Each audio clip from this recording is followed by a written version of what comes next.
Nu cadrate. Cum făceam?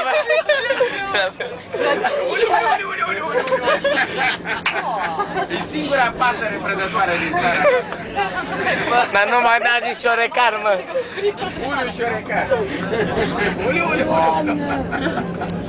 Ce plăcere, îți dai seama ce faci eu până la mare. Da, imaginez! Ăștia-s mai tare ca aia de femei, mă. Eu sunt sigură că doară. Sincer, nu se vede. Domnul, da, forța, mă! Vrei să facem schimb? Uite, mami, vaca. Ce face? Face mu! Da, vaca. Nu, be.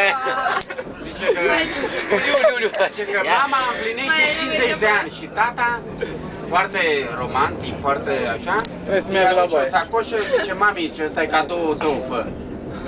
Și bă, și mi-a dus, bă, aici. Băi, bă, numai numai un trandafir mi-a adus. Trebuia să-mi aduci 50, bă, că eu 50 de ani am făcut. Păi, fă, ce ți-am adus acolo e simbolic. Totul reprezintă, simbolizează ceva. Și dragul mi-a adus, mă, aici. Și mi-a adus și franzela asta, uite ce caldă. Mișorica. Asta să se păzească. Zice, fă, ți-am zis, fă, că e simbolic tot ce ți-am adus. Și, da, de ce mi-ai adus un trandafir? Păi ce, când te-am cunoscut, la 16 ani, arătai ca un trandafir, ca bobo. Poate cu cafange. Și auzi, bă, fraiere, nu uita că prima petală nu mi-ai rupt totul. Zice, și pâinea asta așa, de ce e fierbinte și ai băgat-o în punga asta?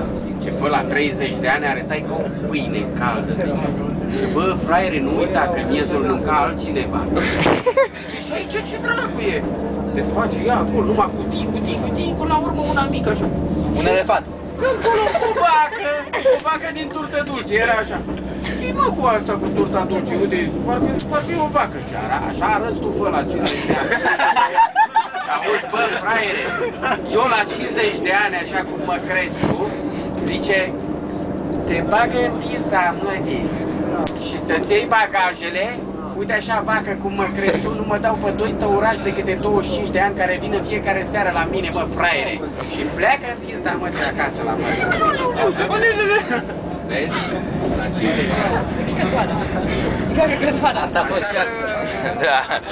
O foc de floare, petale, chestii. Prima petale.